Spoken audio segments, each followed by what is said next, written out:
पढ़ाई करी, किन किन भक्तों ने पढ़ाई करी थी जब तक हम लोग लास्ट क्लास किए थे। लास्ट क्लास हमने किसी फेस्टिवल के कारण नहीं की थी, उसके बाद फिर हम वृंदावन चले गए और क्लासेस नहीं हो पाई, लगभग 2 हफ्ते नहीं हो पाया। तो कौन कौन भक्त हैं जिन्होंने पढ़ाई करी? अगर आपने पढ़ाई करी है तो चैट बॉक्स पे यस लिख के मेरे को बताइए किन किन भक्तों ने पढ़ाई करी थी। थ्रू आउट जितना श्लोक हुए उन सबको आपने पढ़ा, कुछ चर्च आपने कार्य किया, होमवर्क किया। कौन कौन भक्त हैं जरा चैट बॉक्स पे बताइए, जिन्होंने यस लिख के भेजिए, जिन्होंने पढ़ाई करी थी। मेदना माता जी ने करी थी, ओके। सत्यव्रत प्रभु, और किन्होंने? 2 भक्तों ने पढ़ाई करी, दीक्षा माता जी ने करी और यशस्विनी माता जी ने करी, राजेश्वरी माता जी ने किया। वेरी गुड, कुछ भक्तों ने किया। प्रशांत प्रभु ने नहीं किया? नहीं किया, करना चाहिए था। शैलेंद्र प्रभु ने किया पढ़ाई, ओके। तो अभी से रेगुलर हो जाइए। जैसा कि आपने देखा कि हर चीज़ ट्रैक की जा रही है। चेतन प्रभु ने किया, उनको प्रभु जी चेतना साहू कह रहे थे, तो चेतन है, वो चेतन लड़का है। तो चेतन प्रभु ने किया पढ़ाई? नहीं किया। तो पढ़ाई करना आवश्यक है, अब से पढ़ाई पे फोकस कीजिए, ठीक है। तो चलिए हम लोग प्रारंभ करते हैं। हमारा, आप लोगों ने मंगलाचरण कर लिया, प्रभुपाद जी को स्मरण कर लिया, परम पूज्य लोकनाथ स्वामी महाराज को स्मरण किया, और हमारा दूसरा चैप्टर शुरू हो चुका था जिसका नाम है गीता सार। तो इसमें 72 श्लोक हैं कुल, और उन 72 श्लोकों को 5 खंड में बांट दिया हमने।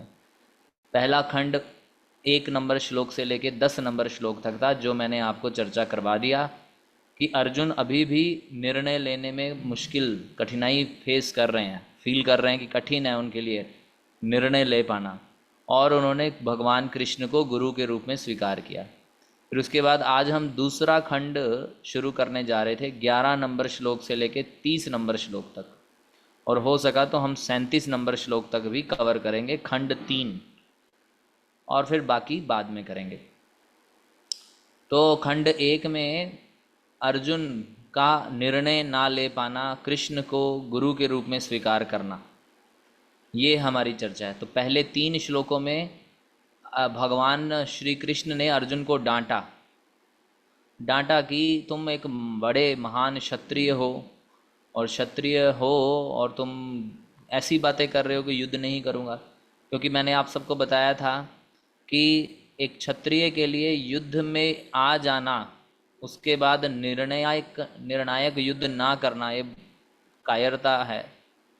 अगर कोई क्षत्रिय है और वो युद्ध भूमि में आ गया, तो युद्ध भूमि में आने से पहले संधि इत्यादि करे, उसके बाद तो केवल निर्णय होगा, या इधर वो बचेगा या दूसरे को वध करेगा। तो अर्जुन के लिए युद्ध भूमि में आकर ऐसी बात करना, तो भगवान अर्जुन को डांटे कि तुम्हारे अंदर ये कलमश कैसे आया। इस बात को भगवान ने कलमश कहा कि तुम्हारे हृदय में जो ये बातें आ रही हैं ये कलमश के सदृश हैं, कि तुम अपने कर्तव्य से विमुख हो रहे हो, और वो भी किस कारण? केवल भौतिक आसक्ति के कारण। अभी इसको मैंने आपको समझाया था कि भौतिक आसक्ति के कारण का क्या मतलब है। प्रभुपाद जी उदाहरण देते हैं कि अगर कोई व्यक्ति पानी में डूब रहा है, और उस डूबते व्यक्ति की कपड़े हम बचाएं और उस व्यक्ति को ना बचाएं, हम बोलेंगे इसके कपड़े महंगे हैं, कपड़ा बचा लें हम, तो क्या हमने उसकी असली मदद करी?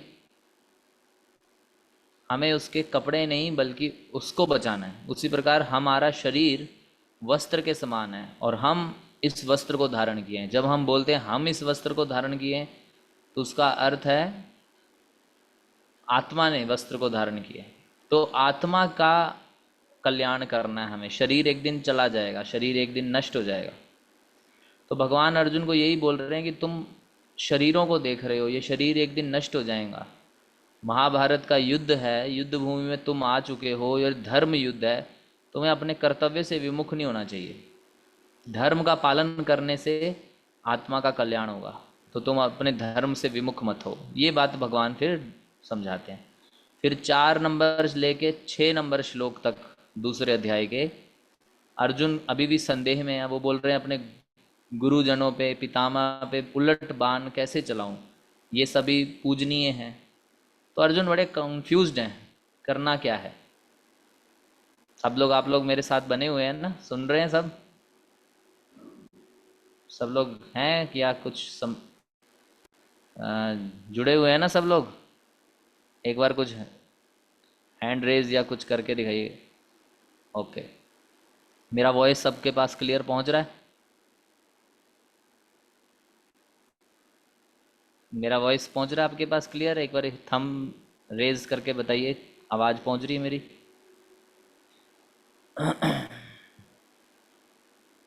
ओके, तो ये चीज़ें हमने चर्चा करी, और उसके उपरांत अर्जुन भगवान श्री कृष्ण के शिष्य बन जाते हैं। यहाँ तक हमने ये सारी चीज़ें चर्चा करी थी। ये मैं अभी आपके समक्ष दोबारा नहीं बता रहा। अब हम 11 नंबर श्लोक से आगे बढ़ेंगे, श्लोक संख्या 11।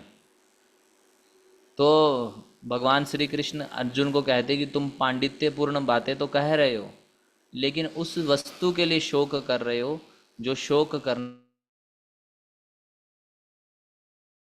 जीवित के लिए, ना ही मृत के लिए शोक करते हैं।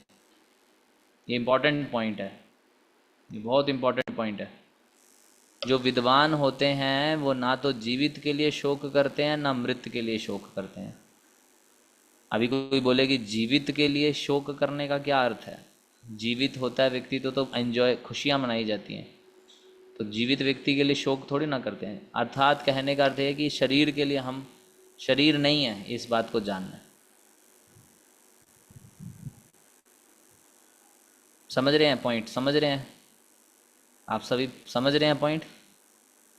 कहीं ना कहीं कुछ इंटरनेट प्रॉब्लम आ रहा है, मुझे लग रहा है। मेरे को ऐसा लग रहा है कि आप तक मैं सही से पहुंच नहीं पा रहा हूँ। क्या ऐसा है? कुछ इंटरनेट इशू है क्या? या मेरी वॉइस आ रही है, वीडियो अटक रहा है, ऐसा कुछ हो रहा है? कृपया करके बताइए। All is okay. ओके, तो जब अर्जुन ऐसा शोक कर रहे थे कि काटने के बाद भगवान बोलते हैं अशोचानन व शोच, तुम पंडितों जैसी बातें करो। तो पंडित कौन होता है? पंडित वो होता है, पंडित का अर्थ ये नहीं होता कि जो चोटी रखा है, तिलक लगाया है और मंदिर में पूजा कर रहे हैं, केवल इतना ही नहीं। पंडित का अर्थ होता है विद्वान व्यक्ति। और विद्वान किसको कहेंगे हम? विद्वान कहते हैं जो शरीर और आत्मा के अंतर को जानता है, वह व्यक्ति वास्तविकता में विद्वान व्यक्ति है। जो व्यक्ति ये जानता है कि शरीर और आत्मा में भेद है, ऐसा व्यक्ति जो है विद्वान व्यक्ति कहलाता है। अगर आपको कोई बोले कि आप कौन विद्वान है, तो हो सकता है आप बोलें कि भाई जो एमटेक किया है, आईआईटी में पढ़ा है, हो बहुत हायर क्वालिफाइड है, वो विद्वान है। लेकिन असली विद्वान कौन है? जो ये जानता है कि शरीर और आत्मा में अंतर है, हम शरीर नहीं हैं, हम आत्मा है। ये वास्तविक विद्वता है। तो अर्जुन ने बहुत सारे तर्क दिए, बहुत सारे तर्क दिए, तो भगवान उसको बोल रहे हैं, मजाक कर रहे हैं, या फिर आप कह लो कि उसका ताना मार रहे हैं। भगवान क्या बोल रहे हैं कि तुम पंडितों जैसी बातें तो कर रहे हो, लेकिन तुम पंडित हो नहीं वास्तव में, केवल बातें बड़ी बड़ी कर रहे हो। असलियत में तुम उस वस्तु के लिए शोक कर रहे हो जो शोक करने योग्य नहीं है। तो इस शरीर के लिए शोक करने की आवश्यकता नहीं, ये शरीर एक दिन जाएगा ही जाएगा। इसलिए यह बात हमें सबको अपने हृदय में धारण कर लेनी चाहिए कि ये शरीर एक दिन छूटेगा ही छूटेगा। हमने इसी जीवन में कई शरीर छोड़ चुके हैं हम। ऐसा नहीं है कि अभी एक समय आने के बाद छूटेगा। हमारे पता नहीं कितने शरीर छूट गए, अर्थात अभी वो बचपन वाला शरीर हमारा कहाँ चला गया, ना हमारा बचपन वाला शरीर अभी नहीं है। वो बचपन वाला शरीर मर चुका है। अभी जो हम देख रहे हैं ये कुछ सालों बाद खत्म हो जाएगा। फिर हम हर क्षण शरीर बदलते रहते हैं। इसलिए शरीर के परिवर्तन से मोहित नहीं होना है। ये गीता का एक सबसे इम्पॉर्टेंट लेसन है। इसलिए आप सभी इस इम्पॉर्टेंट लेसन को नोट डाउन कर लीजिए कि ये शरीर एक दिन जाएगा। मृत्यु एक अटल सत्य। दो चीज़ें हमेशा याद रखिए अपने जीवन में। पहली चीज़ है भगवान और दूसरी चीज़ है मृत्यु। अगर हम मृत्यु से अवगत नहीं हैं, यार इसका अर्थ है हम अज्ञानता में हैं। क्योंकि अज्ञानता में हैं, इस संसार में एंजॉय करते जा रहे हैं, मृत्यु सर पे लटकी पड़ी है और हम सोच रहे हैं कि हम एंजॉय कर लेंगे, तो ये संभव नहीं है। तो इसलिए मृत्यु के सत्य को याद रखना है और साथ में याद रखना है भगवान को। और हमारी वास्तविक पहचान है हम शरीर है ही नहीं, इसलिए खुश रहना है। शरीर मर जाएगा, आप लोगों को दुख लगेगा, लेकिन आप शरीर ही नहीं हो, ये बात स्मरण रखना है। तो ये भगवान श्री कृष्ण भगवत गीता के दूसरे अध्याय के 11 नंबर श्लोक में अर्जुन को बोलते हैं। फिर भगवान अर्जुन को आश्वस्त करते हैं, बोलते हैं ऐसा कभी नहीं हुआ कि मैं ना रहा हूँ या तुम न रहे हो अथवा ये समस्त राजा न रहे हों, और ना ऐसा है कि भविष्य में हम लोग नहीं रहेंगे। तो ये कंसेप्ट क्या है? इस कंसेप्ट से हमें समझ में आता है कि आत्मा का ट्रैवल होता है। ये जो आत्मा है ये ट्रैवल करती है। ट्रैवल करते हैं मतलब समझ रहे हैं ट्रैवल करने का क्या अर्थ है? एक शरीर से दूसरे शरीर में ट्रैवल करता है। आत्मा का अर्थ ये, आत्मा का एक ये क्वालिटी है। कई बार लोग बोलते नजर आते हैं कि यही जीवन है, इसके बाद कोई जीवन नहीं है, बस आपको यही जीवन मिला है। और कई लोग आत्मा को मानते ही नहीं है। लेकिन भगवान श्री कृष्ण यहाँ अर्जुन को कह रहे हैं कि हे अर्जुन, जिनको तुम युद्ध भूमि में देख रहे हो, जिनको आज तुम बोल रहे हो कि मेरे चाचा हैं, मेरे ताऊ हैं, मेरे पितामह हैं, मेरे भाई हैं, ये पहले भी कुछ ना कुछ रहे हैं। ऐसा नहीं है कि ये पहले कुछ थे नहीं, कभी एग्जिस्ट नहीं करते थे। और ये मान लो तुम सोच रहे हो कि अभी ये मर जाएंगे, चलो मान लेते हैं कि तुम युद्ध नहीं करोगे, तब भी इन्होंने मरना है, और फिर भी मरने के बाद भी किसी ना किसी फॉर्म में रहेंगे ये। देखिए हम सबको अपने अपने जीवन में कुछ ना कुछ हम कर्म करते हैं, और उस कर्म के आधार पे हमें शरीर मिलना ही मिलना है। हो सकता है कि आपने अच्छे कर्म किए हों तो आपको स्वर्ग में शरीर मिल जाए। अगर आपने बुरे कर्म किए हैं तो आप निम्न योनियों में शरीर प्राप्त करेंगे, कीट पतंगे कीड़े मकोड़े बनेंगे। हो सकता है बहुत अच्छे कर्म किए हैं, पुण्यवान कर्म किए हैं, तो हो सकता है आप किसी देव तुल्य शरीर प्राप्त करें। तो हमारे को शरीर मिलेगा ही मिलेगा। जैसे पिछली बार एक माता जी ने प्रश्न पूछा था कि जब मृत्यु हो जाती है तो नरक में ले जाया जाता है और वहाँ पे यातनाएं दी जाती हैं, तो फिर वहाँ कैसा शरीर? तो जैसे ही हमारी मृत्यु होती है उसके बाद आत्मा को उसकी गति के अनुसार शरीर दे दिया जाता है। तुरंत यातना शरीर होता है एक, जो नरक में उसको यातनाएं भोगने के लिए दिया जाता है।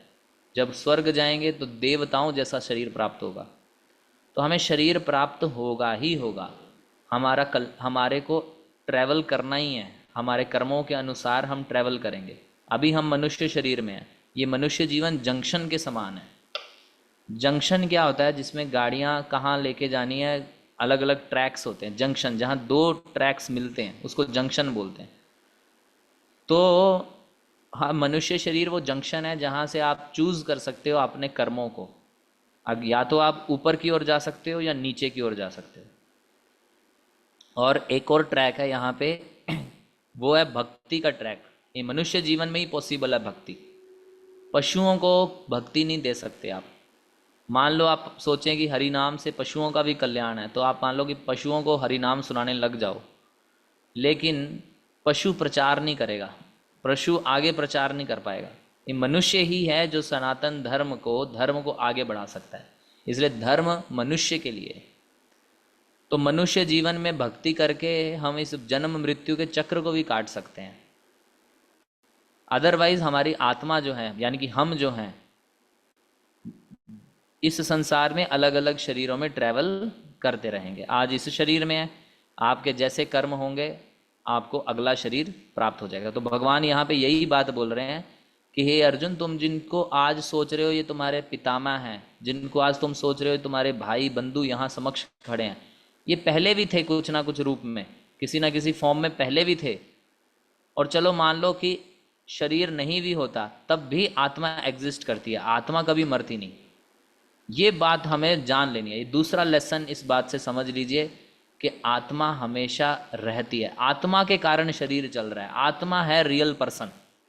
अगर कोई बोले कि मेरे माता पिता, कोई बोले कि मेरे माँ ये हैं, तो शरीर माँ का शरीर है, लेकिन असल में शरीर कैसे चल रहा है? वो आत्मा के भीतर है, इसलिए आत्मा भीतर है, इसलिए शरीर चल रहा है। तो रियल व्यक्ति कौन हुआ? वो आत्मा हुई। आत्मा निकल गई, शरीर खत्म। इसलिए भगवान अर्जुन को कहना चाह रहे हैं कि जो भी तुम देख रहे हो ये रियल में शरीर वास्तविकता नहीं है, आत्मा वास्तविकता है। तो आत्मा हमेशा रहेगी, पहले भी थी, अब भी है और आगे भी रहेगा। यहाँ तक किसी भक्त को कोई भी डाउट है तो आप पूछ सकते हैं अभी, ताकि हम आगे बढ़ते जाएं और आप पूछ ना पाओ तो वो ना हो। अभी तक दो चीज़ें मैंने आपको बताई, एक तो शरीर नश्वर है, एक शरीर एक दिन जाएगा ही जाएगा, और दूसरा मैंने बताया हम शरीर नहीं, हम आत्मा हैं। और तीसरा पॉइंट आप लोग नोट कर लीजिए कि आत्मा कभी मरता नहीं, वो हर परिस्थिति में एग्जिस्ट करेगा, यानी कि हम एग्जिस्ट करते रहेंगे हमेशा। डिपेंड करता है हमारे कर्म कैसे हैं, किस शरीर में हम होंगे, वो अलग बात है, लेकिन हम कभी मरेंगे नहीं, हम हमेशा एग्जिस्टेंस में ही रहेंगे। शरीर मरता है, आत्मा मरती नहीं है। ललित मोहन प्रभु जी का कुछ प्रश्न है। यस प्रभु जी बोलिए। दंडवत प्रणाम प्रभु जी। दंडवत मेरी प्रणाम। आवाज, मैं ये मेरा अभी हाल एक सवाल दिमाग में आया है। आपने बोला कर्म के अनुसार हमको शरीर मिलता है, ऊपर के लोकों में देवताओं का, नीचे के लोकों में कर्म के अनुसार। मैं ये जानना चाह रहा जैसे कि वो शरीर प्राप्त करने के लिए हमको जैसे जन्म प्रक्रिया यहाँ होती है, अंडर स्वेदज और इस तरह की, तो क्या उसमें भी क्या हम लोग बच्चे और जवान और बूढ़े होते हैं उन शरीरों में, या सीधी यातना या सुख भोगने के लिए सीधा शरीर प्राप्त हो जाता है? कौन से यातना शरीर में?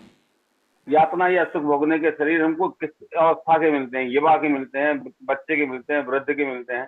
शरीर कौन देता है? भगवान देते हैं शरीर। वहाँ वहाँ पे व्यवस्था ही ऐसी है। जैसे कई बार क्या होता है कि किडनैप करने वाले आते हैं तो एकदम कोई ऊपर कपड़ा डाल देते हैं और फिर किडनैप करके ले जाते हैं। ठीक फिर है। ऐसे ही है, यमदूत जब आते हैं तो प्रकृति ठीक की ये है। व्यवस्था है कि जैसे ही आत्मा को लेके जाने वाले लोग आएंगे, देखिए जब हम मरते हैं अगर हमने पुण्य किया है तो हमें यमदूत लेने आते हैं, लेकिन आराम से ले जाते हैं, ज़्यादा ठीक है। कष्ट नहीं देते। ठीक है। तो वैसा ही शरीर देते हैं आपको, वैसा ही देते हैं कि आपको अच्छा फील हो हर जगह। और जिनको जी। कष्ट देने होते हैं उनको कष्ट वाला शरीर देते हैं। अभी वो कैसा शरीर है इसका डिफाइन नहीं है, वो तो आपको कष्ट देने के लिए ऊपर एक पहनावा पहनाया गया है। समझ रहे हैं? अभी वो जी। बूढ़े का है, जवान का है, बच्चे का है, ऐसा नहीं है। मेरे मतलब हर अवस्था में मैंने पाप या पुण्य करे होते हैं, तो उस हम्म। अवस्था का शरीर दे के वो पाप पुण्य भोगने के लिए वो शरीर टाइम टाइम पे चेंज करते रहते हैं, एक ही शरीर में वो सब पाप एक ही भोगने या पुण्य? ये देखिए, वो शरीर ऐसा नहीं है कि उसमें शरीर में जला भी दिया जाएगा आपको तो भी वो नहीं होता, आपको सिर्फ पेन फील कराई जाएगी। जैसे मान लीजिए कि आपने शराब पी है किसी ने, तो जी। उसको जो है उस शरीर, ऐसा वर्णन है, उस किसी विशेष नरक में भेजा जाता है और वहाँ जी। गरम गरम लोहा पिलाया जाता है। अभी ऐसे जी। अगर हम इस शरीर में पी लें तो मर जाएंगे तुरंत। उसमें ऐसा नहीं होता, उसमें जब तक उसको पेन दिया जाना है तब तक पेन दिया ही जाएगा। जी। पेन भी तो फील करानी है उसको कि भी पेन फील। तुमने ऐसा किया। तो शरीर ऐसा नहीं है कि उसमें यातना देने के बाद, कष्ट देने के बाद, सजा देने के बाद उसको फिर फ्री कर दिया जाता है। फिर उसको बोल दिया जाता है कि अब चलो, अब तुम्हें डिफरेंट योनि में भेज दिया जाएगा, पृथ्वी लोक पे जाओ भुगतो। जी। जी। डिपेंड करता है कि कौन कैसे लोक में जाएगा, उसके कैसे कर्म है। लेकिन नर्क में हमें यातना शरीर दे के खूब पेन दिया जाता है, तब तक दिया जाता है। वो ऐसा शरीर नहीं है कि उसको आप काट भी दो फिर जोड़ के कर देते हैं उसको। मान लो उसको काट दिया, हाथ काट दिया, उसको हाथ काटने का पेन करवाना था और फिर जोड़ देते हैं उसको। हाँ हाँ। जैसे कपड़ा सिल देते हैं वैसे कर देते हैं, सेट कर देते हैं, फिर से पेन, फिर उसके 10 बार हाथ काटने का पेन देते हैं। ऐसा जी पेनफुल है। जी जी। तो ऐसा है। ठीक है सर। चलो हरे आगे कृष्ण। बढ़ते हैं। तो मैंने 3 पॉइंट बताए। हाँ, एक तो हम शरीर नहीं है, हम आत्मा है। शरीर नश्वर है, प्लस हम हमेशा बने रहेंगे कोई भी परिस्थिति में। हम आत्मा कभी जी मरता नहीं। ये जी चीज़ें प्रभु। मैंने आप लोगों के साथ शेयर करी। इसीलिए भगवान श्री कृष्ण फिर अब से समझिए भगवत गीता स्टार्ट हो गया है। 2.13 बहुत इंपॉर्टेंट श्लोक है। क्या आप बोल रहे हैं कि जिस प्रकार शरीरधारी आत्मा, यानी कि हम सब इस शरीर को धारण किए हुए जो आत्माएं हैं, इस वर्तमान शरीर में बाल्य अवस्था से तरुणावस्था और फिर वृद्धावस्था में निरंतर अग्रसर होता रहता है। इससे पता चलता है कि आत्मा निरंतर शरीर बदलता रहता है। पहले हमारा बचपन वाला शरीर था, अब बीच में तरुण अवस्था आ गई, अब धीरे धीरे वृद्ध हो जाएंगे। उसी प्रकार फिर एक दिन मृत्यु हो जाएगी, और मृत्यु होने पर क्या होगा, आत्मा दूसरे शरीर में चला जाता है। तो धीर व्यक्ति ऐसे परिवर्तन को ऐसे परिवर्तन से मोह को प्राप्त नहीं होता। तो धीर व्यक्ति क्या यहाँ पे वर्णन किया गया कि धीर व्यक्ति कौन है। धीर व्यक्ति उसको कहते हैं जो ऐसे मोह से मोहित नहीं होता, जो जीवन के वास्तविक सत्य को जानता है। तो यहाँ पे उदाहरण दिया गया है, आप जब तात्पर्य पढ़ेंगे तो यहाँ पे उदाहरण आया है इनका, कालिदास का, जिन्होंने एक ग्रंथ लिखा कुमार संभव। तो उसमें उन्होंने लिखा कि जब कार्तिकेय को पैदा करना था, जन्म देना था, तो शिव जी उस समय ध्यान में थे और पार्वती से रिक्वेस्ट करी देवताओं ने कि भाई हमें शिव और आपसे पुत्र चाहिए जो हमारा सेनापति बनेगा। तो शिव जी तो परम भक्त, मतलब परम वैष्णव है। वो तो हमेशा भगवान श्री हरि के स्मरण में ही तल्लीन रहते हैं। तो उनको पार्वती कैसे एजिटेट करें कि शिव जी उनसे संबंध बनाएं और पुत्र प्राप्ति हो। तो शिव जी के लिंग की पूजा पार्वती ने करी, उसको स्पर्श भी किया, लेकिन शिव जी बिल्कुल भी मोहित नहीं हुए, मतलब बिल्कुल प्रभावित नहीं हुए। ये थे भगवान शिव। तो उधर धीर व्यक्ति का उदाहरण दे रहे हैं शिला प्रभुपाद जी के। ऐसे होता है धीर व्यक्ति जो विचलित नहीं होता। इस जीवन में हमारे को इंद्रियां प्राप्त हुई हैं और हम इंद्रियों के विषयों को देख के विचलित हो जाते हैं। तो जो इंद्रियों के विषयों को देखकर विचलित हो जाएगा, वो कभी भी भक्ति प्रोसेस में तो आगे नहीं बढ़ सकता। भक्ति प्रोसेस में आगे बढ़ने के लिए इंद्रियों का संयमन होना बहुत जरूरी। इसलिए धीर व्यक्ति कहा गया है, जो इंद्रियों के वेगों को सहन कर जाता है। हमारी इंद्रियां हैं तो हमारे को वेग भी आएंगे। आंखें हैं तो देखने के लिए उत्सुक रहेंगी, कान है तो सुनने के लिए उत्सुक रहेगा। तो 6 प्रकार के वेग कहे गए हैं जिनको सहन करना होता है। कौन कौन से वेग हैं? वाचो वेग, सबसे पहला वेग है वाणी का वेग, हमें बोलने का एक वेग रहता है। वाचो वेगम मन सा, मन के अंदर अनेक अनेक वेग चलते रहते हैं। मन के वेग, क्रोध के वेग, उदर मतलब पेट के वेग, जीभ के वेग, और वाचो वेग मनसा क्रोध वेगम उदर उपस्थ जननेन्द्रियों के वेग, हमारे जेनिटल्स के वेग। वाचो वेगम मनसा क्रोध वेगम जिह्वा वेगम उदर उपस्थ वेगम। इन 6 वेगों को जो सहन कर जाता है वह व्यक्ति धीर कहलाता है, और ऐसा व्यक्ति पूरी पृथ्वी में शिष्य बनाने के योग्य है।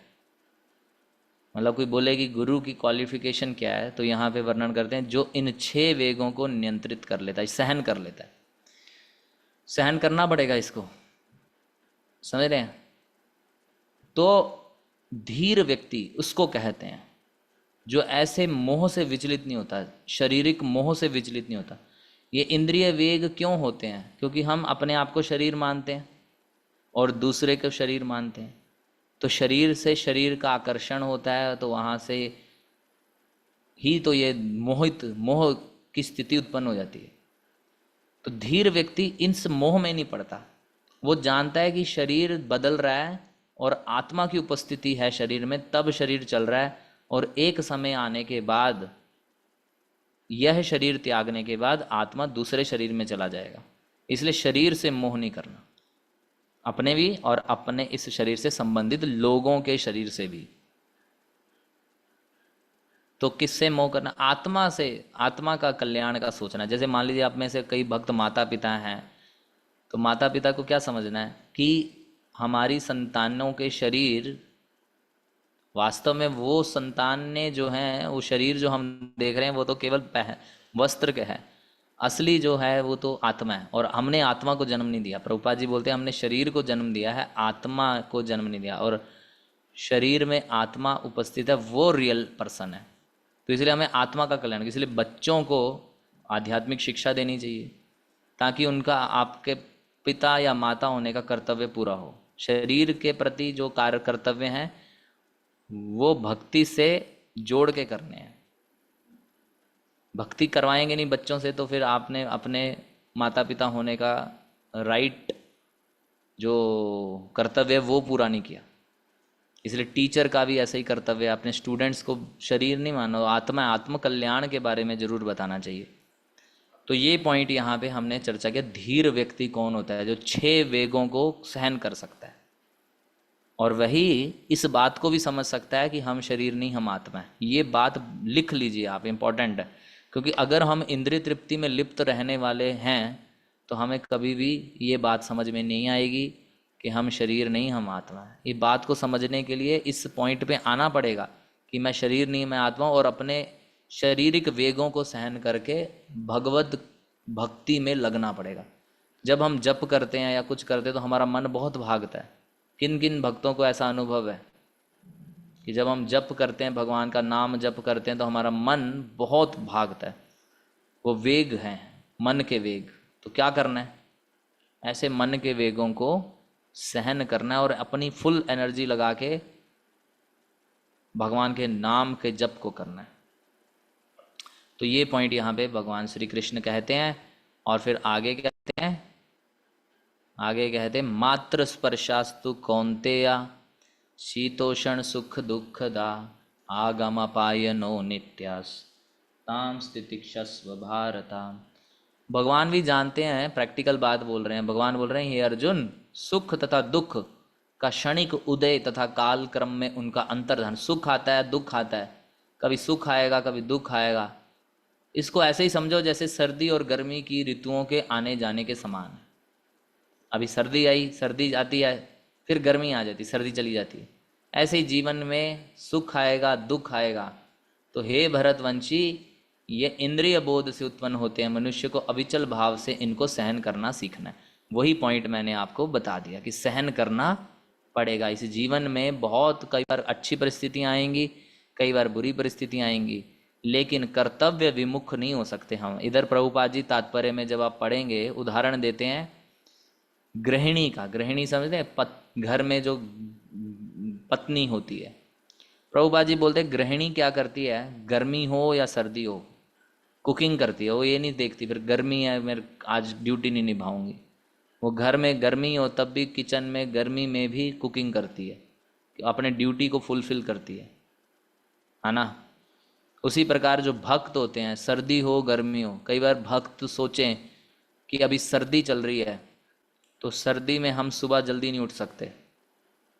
अब रूल तो यही है कि इस्कॉन में सुबह कितने बजे मंगल आरती होती? 4:30 बजे मंगल आरती होती। तो कोई बोले कि नहीं अभी तो सर्दी है, मैं और देर तक सोऊंगा, थोड़ा और अधिक सोऊंगा। या फिर सुबह हुआ तो भक्त बोले कि मैं स्नान नहीं करूंगा सुबह सुबह, पानी ठंडा रहता है, और या पानी मुझे ठंड लग जाएगी।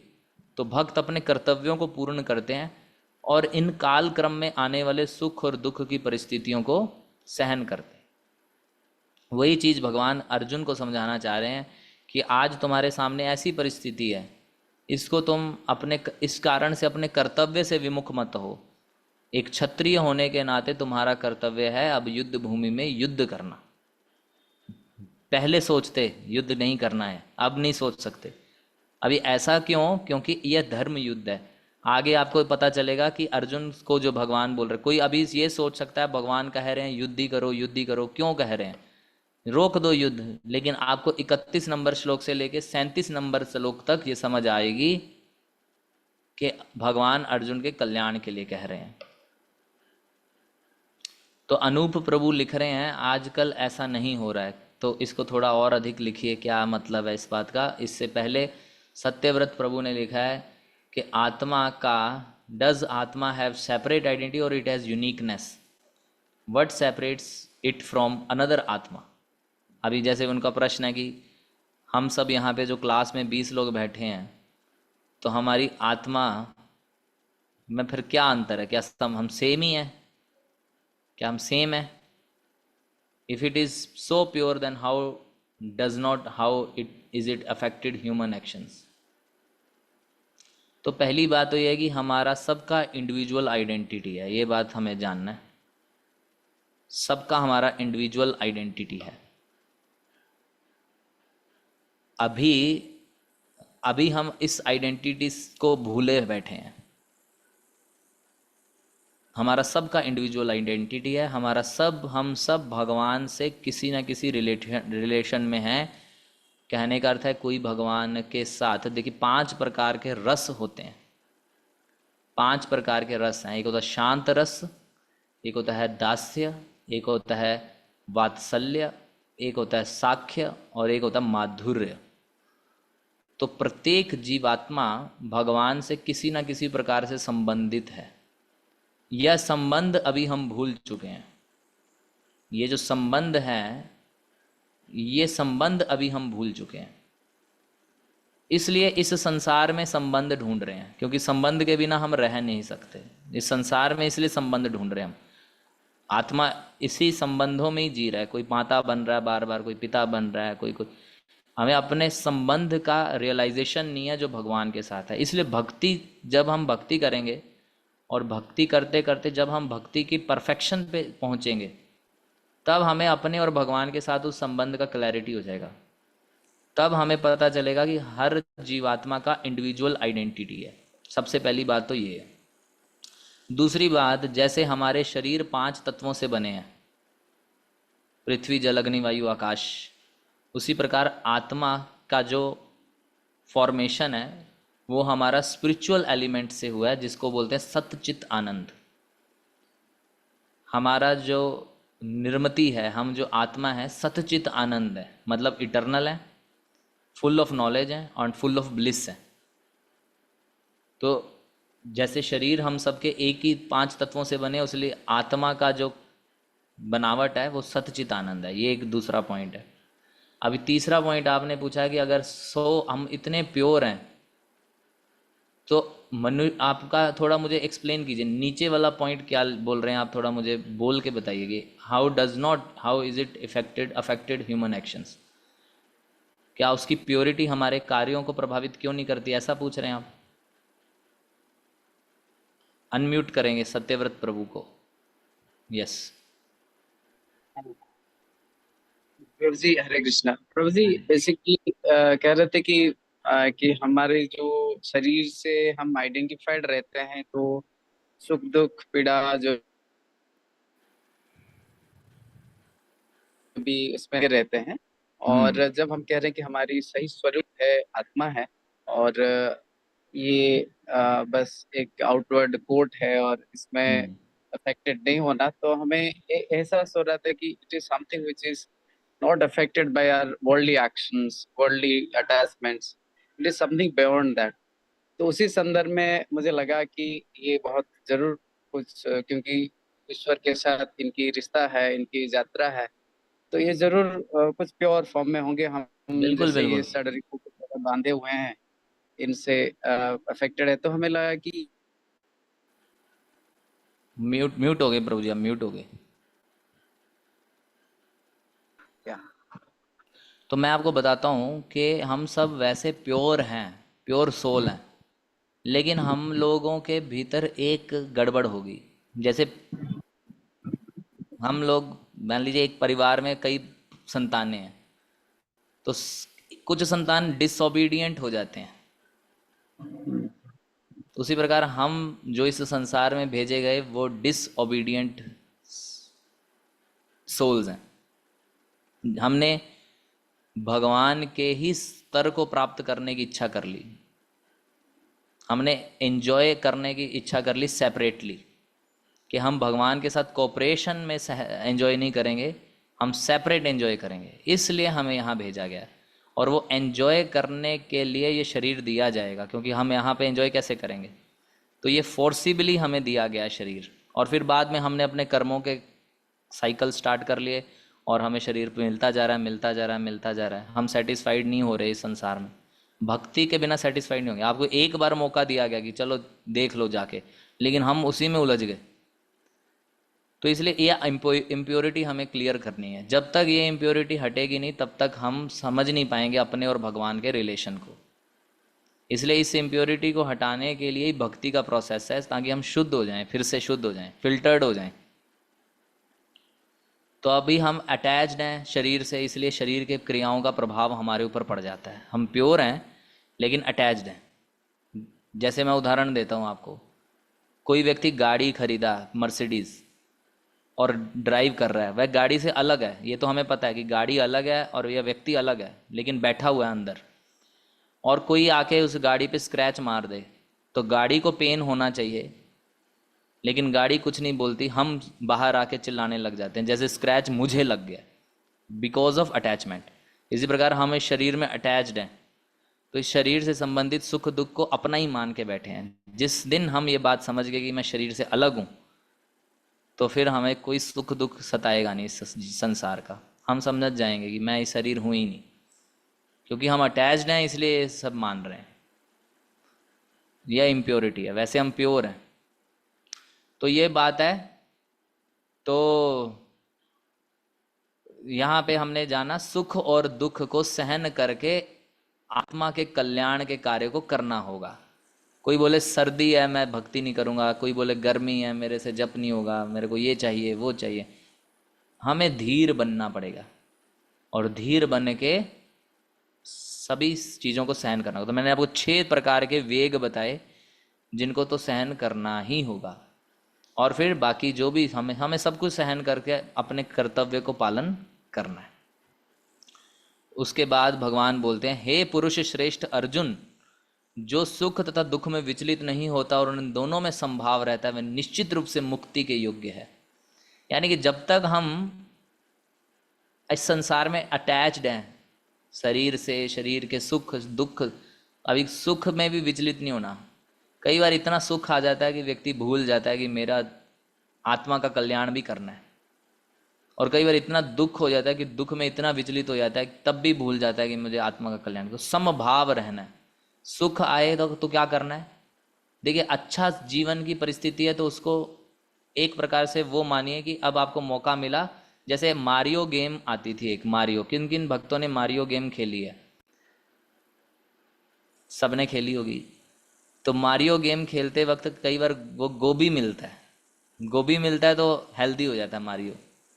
उसी प्रकार जीवन में सुख की परिस्थिति उसी प्रकार समझिए कि अब ये वो स्थिति आ गई कि अब और भक्ति बढ़ाइए। और कभी कभी दुख आ जाता है तो दुख में भी विचलित नहीं होना। ऐसा नहीं सोचना कि दुख में गेम बंद कर दो, अब फिर भी उसमें प्रयास करते रहना है, कभी तो फिर परिस्थिति सुख की आ जाएगी। लेकिन हमें इतना नहीं सोचना कब सुख की परिस्थिति आए तब भजन करेंगे, अभी तो दुख की परिस्थिति है अभी नहीं भजन करेंगे। जो समभाव रहता है, जो जानता है कि मेरा लक्ष्य है जीवन में भगवत प्राप्ति करना, तो सुख दुख उनका नहीं सोचेगा। और ऐसा व्यक्ति जो पहले से प्रिपेयर्ड है कि सुख आए दुख आए मेरे को कुछ नहीं लेना देना, वही व्यक्ति भगवत प्राप्ति कर पाएगा, मुक्ति के योग्य। मुक्ति यहाँ पे हम जब बोलते हैं तो मुक्ति का अर्थ क्या होता है ये लिख लीजिए। मुक्ति का अर्थ ये नहीं है कि हम मुक्त होके इनएक्टिव हो जाएंगे। कई बार हम सोचेंगे अरे यार इस संसार में तो बहुत सारे कर्म करने पड़ते हैं, मेरे को कर्मों के बंधन से छुटकारा मिल जाए वो मुक्ति है, फिर मैं बस मुक्त हो जाऊं और मुझे कुछ ना करना पड़े। तो ये वास्तविक मुक्ति नहीं है। मुक्ति का अर्थ है, जरूर है कि इस भौतिक संसार से हम परे चले गए, लेकिन हमें फिर भी एक्टिव होना है। आत्मा कभी इनएक्टिव नहीं हो सकता। आत्मा कुछ समय के लिए हो सकता है इनएक्टिव लगे, लेकिन उसको एक्शन करना ही है। तो कई बार क्या होता है, आप एक बात ध्यान से सुनिए, कई बार लोग क्या होते हैं, मुक्ति प्राप्त करते हैं, लेकिन उनका अंडरस्टैंडिंग ये होता है कि हमें मुक्त होना है और ब्रह्म ज्योति में जाके सिचुएट हो जाना है। इस भौतिक जगत के परे ब्रह्म ज्योति है। ब्रह्म ज्योति का मतलब प्रकाश है। वो प्रकाश क्या है? भगवान के दिव्य शरीर से निकलने वाला दिव्य प्रकाश है। तो कई बार व्यक्ति क्या सोचता है, इस जगत में प्रयास करके मुक्त होके ब्रह्म ज्योति में सिचुएट हो जाता है, ब्रह्म ज्योति में स्थित हो जाता है, लेकिन ज़्यादा समय रह नहीं पाता, क्योंकि आत्मा कभी इनएक्टिव नहीं रह सकती। वहाँ पे उसके लिए करने के लिए कुछ नहीं होता। फिर वो क्या करता है, फिर से इस जगत में आता है और परोपकारी कार्य करने शुरू कर देता है। जैसे कई बार आप देखते होते हैं ना, कई ऐसे लोग होते हैं जो अस्पताल खुलवाते हैं, जो बहुत कल्याण के कार्य करते हैं समाज के लिए, क्योंकि उन्हें एक्शन करना है। उन्हें भक्ति के कार्य तो नहीं पता, लेकिन वो समाज के वेलफेयर के कार्य करना शुरू कर देते हैं। ये वही आत्माएं होती हैं जिन्होंने मुक्ति के लिए प्रयास किया, लेकिन ब्रह्म ज्योति से वापस आ गए, क्योंकि इनके पास आध्यात्मिक क्रिया नहीं थी, इसलिए फिर से भौतिक क्रिया में आ गए। लेकिन भौतिक क्रिया भी अच्छी कर रहे हैं, समाज सेवा कर रहे हैं। लेकिन हमारे को क्या करना है? आध्यात्मिक क्रिया पकड़नी है। हमारे लिए मुक्ति कुछ भी नहीं है ऐसी वाली कि जहाँ जहाँ हमारे लिए करने के लिए कुछ ना हो। इसलिए भक्ति योग में क्या सिखाया जाता है? भगवान की सेवा। आप ऐसे कार्य कीजिए कि आपको इस संसार से मुक्त होने के बाद भगवान की सेवा प्राप्त हो वैकुंठ लोक में। हम कुछ ना कुछ सेवा में जुड़ जाएं। इसलिए मैंने आपको 5 रस बताए। इसमें एक आता दास्य, साख्य, वात्सल्य, ये सब में हम कनेक्ट हो जाएं। अदरवाइज हम ब्रह्म ज्योति में जाएंगे और फिर वापस आ जाएंगे। इसलिए सबसे पहली क्वालिफिकेशन क्या है? सुख दुख में पहले विचलित होना बंद करें। और वो कैसे होगा? जब हम ये जान जाएंगे कि मैं शरीर नहीं, मैं आत्मा हूं। इसलिए भगवान श्री कृष्ण आगे कहते हैं, आत्मा के लिए किसी भी काल में ना तो जन्म है ना मृत्यु। आत्मा का जन्म भी नहीं होता, आत्मा की मृत्यु भी नहीं होती। आत्मा एवर इटर्नली एग्जिस्टेंट, शुरू से ही एग्जिस्ट कर रही है। भगवान है जब से तब से एग्जिस्ट। जैसे सूर्य है तो सूर्य की किरणें हैं, उसी प्रकार भगवान है तो आत्मा, जीवात्मा है। वह ना तो कभी जन्मा है, ना जन्म लेता है और ना जन्म लेगा। वह अजन्मा है, नित्य है, शाश्वत और पुरातन है। शरीर के मारे जाने पे वह मारा नहीं जाता। ये आत्मा के बारे में भगवान श्री कृष्ण बता रहे हैं। भगवान बोल रहे हैं, जिस प्रकार मनुष्य पुराने वस्त्रों को त्याग कर नए वस्त्र धारण करता है, उसी प्रकार आत्मा पुराने तथा व्यर्थ के शरीरों को त्याग कर नवीन भौतिक शरीर धारण करता है। इसलिए अपने शरीर पे बहुत ज़्यादा हमें घमंड नहीं करना चाहिए। हमारा शरीर आज है, फिर चला जाएगा। एक बार एक क्या हुआ, एक स्टोरी आपको बताते हैं। एक राजकुमार था, तो वो राजकुमार राज्य में भ्रमण कर रहा था घोड़े पे सवार होके। तो उसको एक स्त्री पसंद आ गई, वो बैठी थी अपने घर पे। तो राजकुमार ने देखा और उसको पसंद किया और उसको जाके बोला कि देखो मैं राजकुमार हूँ, मैं तुमसे विवाह करना चाहता हूँ। तो उस स्त्री या कन्या ने बोला कि देखिए राजकुमार जी, मैं आपकी प्रपोजल को स्वीकार करूँगी, लेकिन आप 1 हफ्ते बाद मुझसे मिलने आइए। तो बोला ठीक है, वो बोली मैं घर पे अपने बात करूँगी, फिर आप 1 हफ्ते का समय दे दो, फिर मैं आपसे बात करूँगी। ठीक है। तो उस राजकुमार 1 हफ्ते बाद आता है और फिर वहाँ पे एक कन्या बैठी होती है। तो वो बोलता है कि मैं यहाँ पे आया था 1 हफ्ते पहले, तो यहाँ पे एक बड़ी सुंदर कन्या बैठी थी, उससे मुझे मिलना है। तो वो बोली कि वो मैं ही हूँ। तो बोली तुम तो वैसे नहीं लग रही, वो तो बहुत सुंदर थी, तुम एकदम, तुम्हारी आंखों में गड्ढे लग पड़ गए हैं और तुम एकदम पतली सी होगी और हड्डियां नज़र आ रही हैं तुम्हारी, वो तो बहुत सुंदर थी। तो बोली नहीं नहीं, वो मैं वही हूँ। तो बोले ऐसे कैसे हो सकता है? कह रहे जो सुंदरता आप देख रहे थे वो तो मैंने घड़ों में इकट्ठी कर ली है, तो अगर आपको वो देखनी है तो मैं दिखा देती हूँ। तो राजकुमार बोला घड़ों में इकट्ठी कर लिया, मतलब समझा नहीं। तो उस लड़की ने क्या किया था, 1 हफ्ते के लिए मतलब जुलाब की गोली खा ली थी, और इस शरीर से उसका मल निकला तो उसने वो इकट्ठा कर लिया, उल्टी की उसने वो इकट्ठी कर ली, और वो बोली कि ये थी मेरी शरीर की सुंदरता जिसको तुम देख रहे थे पहले, तो अभी मैं तुम जो हूँ वो ये है रियलिटी मेरी। तो ये शरीर नहीं है हम, ये बात जान लेना है। ये शरीर केवल वस्त्र के समान है। ये शरीर क्या है? वस्त्र के समान है। और जैसे पुराना वस्त्र हम त्याग देते हैं और नया वस्त्र हम धारण करते हैं, उसी प्रकार आत्मा जब ये शरीर पुराना हो जाता है तो इसको त्याग देते हैं और नए शरीर में प्रवेश कर जाती है। तो भगवान श्री कृष्ण यहाँ अर्जुन को यह कह रहे हैं कि अगर तुम युद्ध करोगे तो तुम्हारे भीष्म पितामह ये सब जो हैं ये पुराने शरीरों में अभी इनको नया शरीर मिलेगा, नई ऊर्जा मिलेगी, फिर से ये भक्ति कर पाएँ। ऐसा तुम क्यों फिर इनको क्यों फंसा रहे हो? तुम युद्ध करो, अपने कर्तव्य का पालन करो, इनके लिए भी अच्छी स्थिति का निर्माण करो। तो ये बात भगवान श्री कृष्ण अर्जुन को समझा कि हमें त्यागना ही है ये शरीर। अभी कोई बोले कि मेरा शरीर, कई बच्चे यंग अवस्था में मर जाते हैं तो वो तो पुराना शरीर नहीं नजर आता, तो फिर आत्मा उनको क्यों त्याग देती है? कई बार हो सकता है आपके मन में ये प्रश्न है कि कोई तो युवा अवस्था में मर जाता है, वृद्धावस्था में मरे तो समझ आता है कि पुराना शरीर था, पुराना वस्त्र हो गया तो उसको त्याग दे। लेकिन ये कर्म की जो गणना है ये पहले से चलती आ रही है। आपके एक जन्म की गणना से नहीं कैलकुलेशन हो रहा, आपके पुराने जन्मों से कैलकुलेट हो रहा है। कई बार होता है क्या है, इस जीवन में हम अपना पूरा जीवन नहीं कर पाते तो हमें फिर से मौका दिया जाता है, फिर इसलिए 10 साल ही जीना बचा था, हो सकता है उसके बाद आप मुक्त होने वाले हो तो 10 साल का कंप्लीट कराया जाता है। ये कैलकुलेशन हमारे हाथ में नहीं है, इसलिए इस पे आप बस इतना मानिए, इस फैक्ट को मानिए कि शरीर हम बदलते हैं। फिर यह आत्मा के बारे में बताया गया है, यह आत्मा ना तो किसी शस्त्र द्वारा खंड खंड किया जा सकता है। अर्जुन को बोल रहे हैं कि तुम सोचो कि युद्ध में तुम अस्त्र चलाओगे तो आत्मा मर जाएगा, नहीं। ना अग्नि द्वारा, क्योंकि युद्ध में अग्नि अस्त्र चलते हैं, आग के अस्त्र चलेंगे तो अग्नि द्वारा जलाया नहीं जाएगा। या कभी चिता जलती है तो आत्मा नहीं जलती, शरीर जलता है। इसको ना जल द्वारा भिगोया जा सकता है, ना वायु द्वारा सुखाया जा सकता है। ये आत्मा अखंडित है, इसके खंड खंड नहीं किए जा सकते। कई बार कई लोग ऐसा उदाहरण देते हैं कि हम सब परमात्मा ही हैं, परमात्मा के खंड खंड हिस्से हैं। नहीं, परमात्मा एक है और हम इंडिविजुअल आइडेंटिटीज़ हैं। जैसे मैंने अभी बताया ना, हम ऐसा भी नहीं है कि हम सब इकट्ठे होके, मान लीजिए हम विलीन हो जाएंगे भगवान में तो हम भगवान बन जाएंगे। नहीं, हम खंडित पार्ट्स नहीं हैं, हम नेचुरल अंश हैं। तो अखंडित है, अघुलनशील है। इसे ना तो जलाया जा सकता है ना सुखाया जा सकता है। ये शाश्वत है, आत्मा हमेशा रहेगी, सर्वव्यापी है, हर जगह है। आग में भी आत्मा है, जैसे सूर्य लोक है, सूर्य लोक में भी जीवात्माएं रहती हैं, उनके शरीर अलग हैं। जैसे एक बहुत सुंदर उदाहरण देते हैं, जल में जो लोग रहते हैं, जल में जीव रहते हैं ना, मछली वगैरह, उनका शरीर हमारे शरीर से अलग है तो इसी जगत में, लेकिन उनके शरीर में जल तत्व अधिक है, इसलिए वो जल में रह लेते हैं।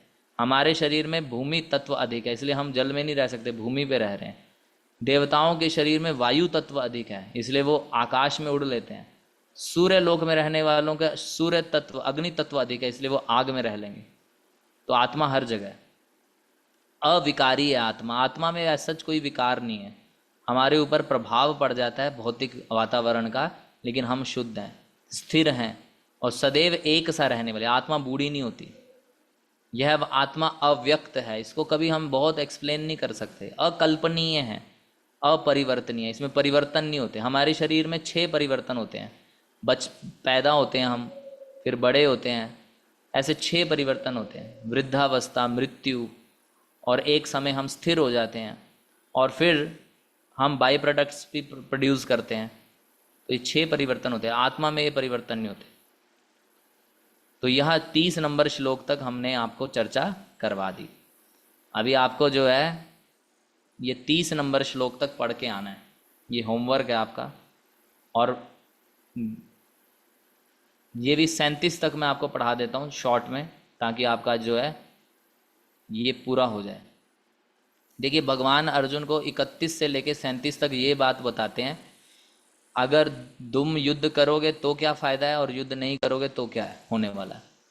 तो अगर तुम युद्ध करोगे, क्षत्रिय अगर युद्ध करते हुए जीत जाओगे, मान लीजिए अर्जुन को बोलते हैं अगर तुम जीत जाते हो तो तुम राज्य सुख भोगोगे, और क्योंकि तुमने युद्ध में युद्ध किया इसका भी पुण्य मिलेगा, तो इस जीवन के अंत में भी तुम स्वर्ग के सुख प्राप्त करोगे। फिर भगवान अर्जुन को बोलते हैं अगर तुम मारे जाते हो, हार जाते हो, तो इस युद्ध भूमि में मारे जाने के कारण तुम्हें स्वर्ग मिल जाएगा। तो अर्जुन के लिए युद्ध करने में दोनों फायदे हैं, अगर वो जीतता है तो भी सुख मिलेगा और मरता है तो भी सुख मिलेगा, क्योंकि क्षत्रिय अगर युद्ध भूमि में मरता है तो उसको सुख मिलेगा। अभी यही बात कौरवों के बारे में, अगर कौरव इस युद्ध में मर जाते हैं, जिसकी चिंता अर्जुन को हो रही है, तो मरने के बाद सबको सबको स्वर्ग मिलेगा, क्योंकि सब युद्ध भूमि में मरे। तो अर्जुन को भगवान ये बोल रहे हैं कि इसमें कौरवों का भी नुकसान नहीं है। तो भगवान ने अर्जुन को पूरी तरह से कंप्लीटली सेटिस्फाइड किया कि आत्मा एक तो नहीं मरता, और अगर तुम्हें लग रहा है कि फिर भी प्रॉब्लम है, तुम्हें युद्ध करने में प्रॉब्लम है, तो इस युद्ध में तो सबका कल्याण है। और अगर अर्जुन तुम युद्ध नहीं करोगे तो तुम्हारा कल्याण नहीं है। क्यों? युद्ध ना करने से तुम्हारा अपयश होगा, तुम्हारे कुल का अपयश होगा, और दूसरा युद्ध ना करने से तुम्हें पाप लगेगा। जिन बातों को तुम मेरे को पहले चैप्टर में बताए थे कि पाप से ये हो जाएगा वो हो जाएगा, वो तुम युद्ध ना करके करोगे, बल्कि इसलिए युद्ध करो। तो अर्जुन ने भगवान को जो बोला था, भगवान ने उसके आंसर कर दिए कि पाप युद्ध करने में नहीं, युद्ध ना करने में लगेगा। युद्ध करने में तो फायदा होगा, सबका फायदा है, जो हारेगा उसका भी फायदा है और जो जीतेगा उसका भी फायदा है। क्योंकि भगवान कन्विंस्ड थे कि यह युद्ध पांडव ही जीतेंगे, क्योंकि भगवान ऑलरेडी सेलेक्ट कर चुके थे पांडवों को जिताना है। इसलिए भगवान ने ये बात बोली कि कौरव अगर हार जाएंगे तो भी उनका कल्याण है, और तुम अगर जीत जाओगे तो भी कल्याण, हार जाओगे तो भी कल्याण। तो ये बात क्लियर है। इसलिए युद्ध ना करके पाप लगेगा, युद्ध करके तो तुम्हारा लाभ ही लाभ है। युद्ध ना करके तुम्हारा कुल का भी अपयश होगा, बदनामी होगी। दूसरा, तुम पाप के भागीदार बनोगे, तुम्हारा कुल पाप के भागीदार बनेगा, और सारी बातें जो तुमने मुझे बोली थी वो सब ना युद्ध करके हो जाएगा। तो यहाँ 37 नंबर श्लोक तक मैंने आपको पढ़ा दिया। अब आप लोगों को क्या करना है, अगले क्लास में आने से पहले श्लोक संख्या 11 से लेके 37 तक बहुत डिटेल चर्चा है, उसको पढ़ना है आपको। जो भक्त झांसी के रहने वाले हैं, अगर समस्या अगर होती है, क्योंकि कठिन है टॉपिक, कई फिलॉसफिकल चीज़ें आएंगी, आप पूछ लीजिएगा ग्रुप में कि मेरे को ये समझ में नहीं आया, क्योंकि बहुत सारी चीज़ें हैं उसमें, बहुत सारे सिद्धांत ऐसे हैं जो समझ में नहीं गए। और कुछ ना समझ में आए तो इस आज की क्लास का कम से कम आप वीडियो रिकॉर्डिंग ही सुनिए। इसमें जो हमने चर्चा करी वो लगभग 80% तात्पर्यों से ही चर्चा करी है, और 20% कुछ ऐसे फिलोसफिकल एस्पेक्ट्स हैं जो मैंने अभी आपके साथ चर्चा नहीं करे, वो आप पढ़िएगा, पढ़ के फिर बताइएगा आपको कुछ ना समझ में आया हो आत्मा और शरीर के संरचना के ऊपर। तो आप लोग बता दीजिएगा। अगली क्लास में आने से पहले 37 नंबर श्लोक तक पढ़ के आइए।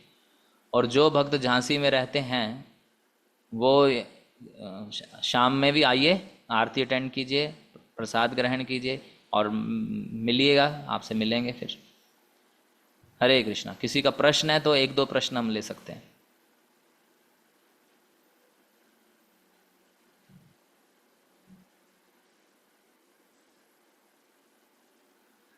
तो ध्यान पूर्वक पढ़िए, है ना।